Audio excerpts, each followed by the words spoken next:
আমি বললাম যে যে ক্লিনিং সার্ভিসটা টেন্ডারের মাধ্যমে অ্যাওয়ার্ডেড হয়েছে তাকে ডাকেন। তো তাকে ডাকলাম, তাকে ডেকে আমি জিজ্ঞেস করলাম যে এটা রিজন কী। তো যে জিনিসগুলো শুনেছি এগুলো আসলে শকিং, খুবই শকিং। মানে এই জিনিসগুলোও যে বিসিবিতে হয় আইডিয়া তো ছিলই, বাট এই লেভেলের হয় এতটা আইডিয়া ছিল না। মজার বিষয়টা হলো বিসিবি বাট যখন একটা সিরিজ চলে তখন বিসিবি এরকম থার্ড পার্টির থেকে টেন্ডারের মাধ্যমে ক্লিনিং সার্ভিস থেকে এই সুযোগ সুবিধাটা নেয়। তো যখন এই টেন্ডারটা হয়েছে, একটা কোম্পানি টেন্ডার পেয়েছে, তো নিয়ম কি ওই কোম্পানি লোকজন দিবে। বাট এখন যা হচ্ছে হলো যে ওই টেন্ডার একটা কোম্পানি পাচ্ছে, বিসিবিরই লোকজন এই 30-40 জন ক্লিনার দিচ্ছে, থেকে নিয়ে বিসিবির লোকজনকে দিচ্ছে। ওই টাকাটা নিয়ে সে টাকাটা নিয়ে তার মতো করে ক্লিনারদেরকে দিচ্ছে, আর যার প্রফিটটা তা রেখে নিচ্ছে। তো তখন আমি ওই ক্লিনিং সার্ভিসকে বললাম, মানুষকে আমি বললাম যে ভাইয়া আপনাকে 650 টাকা করে দেওয়া হয়, আপনি তো এখানে ফ্রি সার্ভিস দিতে আসেন নাই, আপনি এখানে লাভ করবেন বা আপনার কিছু খরচ টরচ থাকবে। তো আমি ধরলাম যে 650 টাকার থেকে পার পার্সন 150 টাকা আপনি লাভ করতে পারেন, খরচ টরচ থাকতে পারে। বাট এই মহিলাগুলো তো 500 টাকা পেতে পারে। তো বলে যে ভাইয়া আমি 500 টাকা করেই দিই।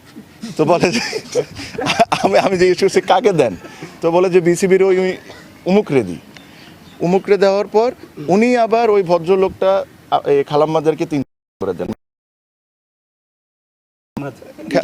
ওই যে একটা মানুষ বিসিবির একজন এমপ্লয়ি। হ্যাঁ, তাহলে কি ব্যাপারটা এমন হয়ে গেছে যে যারা ক্লিনিং করে তারা 300 পায়, আর যারা ক্লিনিং কাজই করে না তারা 350 টাকা না, নিয়ে নেয়? যারা না, আবার ওর লাভ আছে না ভাই। তো যে মাঝখানে যে ব্যক্তি কোনো কাজ না করে খালি লোকজনকে দিয়ে 200 টাকা করে সে নিয়ে যাচ্ছে। তো তাকে আমি ডেকে কালকে বললাম যে আজকে থেকে আপনি যদি চান যে আমি এই টেন্ডারকে বা এই কন্ট্রাক্টকে অনার করি, তাহলে আপনারা আজকে থেকে লোক দিবেন, যেটা আপনাদের দেওয়ার কথা। আপনারা লোক দিয়ে আপনারা এই প্রত্যেকটা ক্লিনার যে খালাম্মা থাকতে পারে, এখন অনেকেই পুরুষ মানুষও হতে পারে, এদের নিজস্ব ব্যাংক অ্যাকাউন্ট হইতে হবে। এরা প্রত্যেকটা টাকা ট্রান্সফার হয়েছে এটার প্রমাণ সহ আপনি ফাইন্যান্সে সাবমিট করবেন, তারপর আমি আপনাকে বিলটা ছাড়ব। এই ধরনের আমার জিনিসটা হলো যে এরকম কারাপশনস বলেন, এরকম জানেন বলেন, এগুলো তো আপনারা অনেকেই জানেন। বাট আমার কাছে কষ্ট হয় যে এই মহিলাগুলা যে যারা 300 টাকা 400 টাকা ডেলি ইনকাম করে, এদের থেকেও টাকা খেতে হবে, মানে এদের থেকেও আমার মানে টাকা চুরি করতে হবে। মানে দিস ইজ অ্যাবসলুটলি ননসেন্স। আর আমি প্রমিস করেছি, আমি তাদেরকে বলেছি যে তার একটা বিল সাবমিট করতে বলেছি এই সিরিজে। আমি বলেছি যে আপনি 30 জন মহিলাকে ডাকবেন, আমার সামনে তাদেরকে 500 টাকা করে দিবেন। 100-150 টাকা আপনার লাভ থাকতে পারে, কারণ যদি কোনো কোম্পানি একটা কাজ নেয় তার অনেক কিছু কিনা লাগে, তার নিজস্ব কোম্পানি চালাতে হয়, তার একটু লাভ করবে সে, এটা দ্যাট ইজ ফাইন। বাট যে কমিটমেন্ট আপনি এই মহিলাগুলোকে করেছেন ওগুলো আমার সামনে আপনি ডেকে সবার সামনে দিবেন। তারপর থেকে যদি আপনারা চান তাহলে আমি কন্ট্রাক্টটা অনার করতে পারি, নাহলে ভাই আমি আপনাকে কন্ট্রাক্ট তো ক্যান্সেল করবই করব, আপনাকে ব্ল্যাক লিস্ট করে দিব যে ভবিষ্যতে কোনো দিন আপনি বিসিবিতে কাজ না করতে পারেন। জিজ্ঞেস করেছি যে কোন জায়গায় কারাপশন হচ্ছে। মজার বিষয়টা শুনলে আপনারা অবাক হবেন, খুবই সামান্য বিষয়, কিন্তু আপনার জন্য এগুলো খুব ইম্পর্টেন্ট। ওনারা ব্যাংক থেকে বের করে অন্য কাউকে দিয়ে দিচ্ছেন না। তারপরে হিসাব করে দেখলাম যে গন্ডগোলটা হলো ওভারটাইমে করছে কি, আপনার অনেক ক্ষেত্রে যার বেসিক স্যালারি যতটুক তার চেয়ে বেশি অনেকে ওভারটাইম পাচ্ছে। তো ওভারটাইম লিস্ট যখন আমি আর আমার সিইও প্লাস ফাইন্যান্স বসে দেখলাম, তো দেখলাম যে কিছু মহিলা হলো 28 ঘন্টা, 25 ঘন্টা, 32 ঘন্টা, 36 ঘন্টা, আর কিছু দেখতেছি 90 ঘন্টা, 92 ঘন্টা, 80 ঘন্টা, 85 ঘন্টা।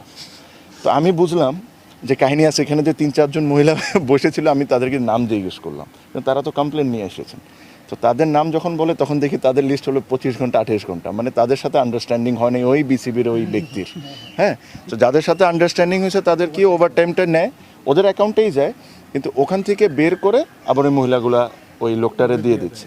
তো এই প্রত্যেকটা জিনিস আমি মানে খুবই, আর আমি মানে হয়তোবা আপনারা দেখছেন যে অনেক বদল হচ্ছে ইন্টারনালি, এগুলা করার আমি পুরোপুরিভাবে চেষ্টা করছি। বিকজ আমার কাছে মনে হয় যে দেখেন, একটা বড় কারাপশন যখন হয়, এটা নিয়ে আপনি সময় পাবেন, কথা বলতে পারবেন, তদন্ত কমিটি করতে পারবেন, অনেক কিছু নিয়ে ইভেনচুয়ালি ধরতে পারবেন।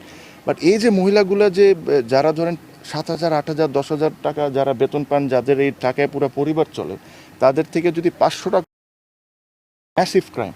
আর এই জিনিসটা আমি থাকতে কোনো বিন্দুমাত্রাও ছাড় নেই, 1%ও ছাড় হবে না। সো এই জিনিসগুলো আপনাদেরকে জানানোটাও ইম্পর্টেন্ট, আপনারাও এই জিনিসগুলো তুলে ধরবেন।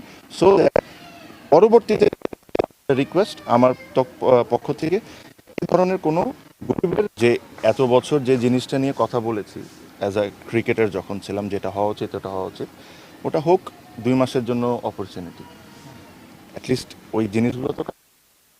এখন আমিও যদি 2 মাসের মধ্যে থাকি আর এনজয় করি the name of being the BCB president, তাহলে 18 বছরে যে কথা, যে বাইরে যে কথা বলছি ওটা। সো আমার এই 2 মাসের মধ্যে যতটুকু কিছু করা সম্ভব আমি এটা করে 2 মাসে শেষ করা যাবে না কোনো কিছু, বাট স্টার্ট করে দেওয়া, যে স্টার্ট করাটা ইম্পর্টেন্ট। ওকে, যে আমি কোনো সময় এটা বলবো না, বাট লাস্ট 2-3 বছরে একটা সার্টেন স্ট্যান্ডার্ড তারা মেনটেন করছে। আমি যখন এসেছিলাম আমি তাদেরকে একটা জিনিসই বলেছি, আমি বলছি দেখেন কোনো কিছুর দরকার নেই, যেটা আপনাদেরও এরকম মিস্টেক হবে ওটা আমরা মিস্টেক হিসাবেই দেখবো, বাট ইন্টেনশনালি যেরকম কোনো কিছু না হয়। আর টু বি ভেরি অনেস্ট, তারা লাস্ট 2 সিজনস বলতে পারেন, 2-3 সিজন ধরে বেশ ভালোই কাজ করছে, কন্ট্রোভার্সি জিনিসটা অনেক কম। সো আশা করি এই জিনিসটা তারা মেনটেন করবেন, বিকজ আমাদের মধ্যে একজন এলিট প্যানেল আম্পায়ার, সো ওই প্রসেসটা তো স্টার্ট হয়ে গেছে, তো ওনাকে দেখে তো আরও 2টা ছেলে আম্পায়ারের স্বপ্ন থাকবে যে আমি ওই জায়গায় যাব। সো ওই জায়গায় যেতে হলে এইসব জায়গায় খুব স্ট্রিক্ট থাকতে হবে, মাথায় রাখতে হবে যে যেহেতু এই একটা কথা স্ট্যাবলিশ হয়ে গেছে, এটু বি ভেরি কেয়ারফুল যে এসব ধরনের কোনো কিছু হয়। আর আমার আন্ডারে কোনো, আশা করি ইনশাল্লাহ এই জিনিসটা হবে না। আমি একটা জিনিসই বলেছি, everyone is equal and everybody should get the equal opportunity.